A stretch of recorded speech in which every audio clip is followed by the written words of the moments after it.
Huma Bunny says, and I'm gonna take a swig of my water.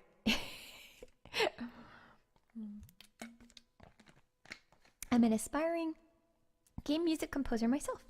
Do you have any books or resources for self-teaching? I am already fairly classically trained, if that helps at all. Let's see.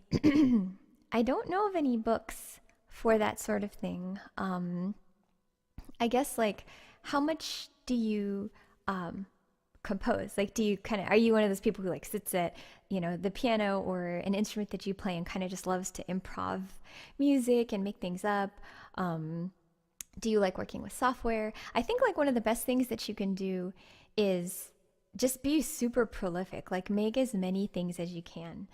If you already make up a lot of music, then I would say start with, get some software and try to just record yourself playing, try to learn how to notate music there.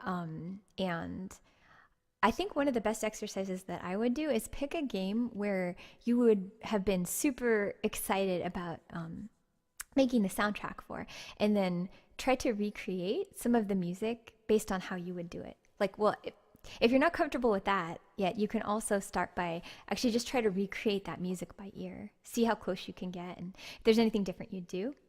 If you're already comfortable with that kind of thing, then just trying to write new music, So for example, say you like Mega Man 5, like me, go to like, I don't know, Gravity Man's level and mute the game and play it, and then try to, write music that fits the level. And because I think with video game composing, it's sort of its own thing in that the music has to really fit the gameplay. You don't want it to irritate players. You want it to match the feel of the level.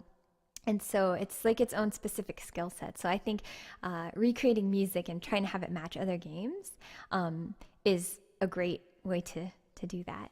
I also talk about the MIDI test a lot, which I think I that's my own name for it.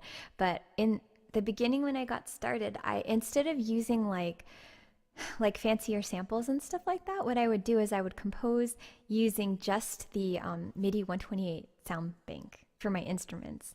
So that way, since they're all like super lo-fi, and some of them don't sound very good, I'd be forced to be very creative to make the arrangement kind of compensate for that. So I knew if it sounded good with those sounds, that it would sound good with like, more like advanced sounds or live instruments or stuff like that. So I think that's a good test for people who are getting started.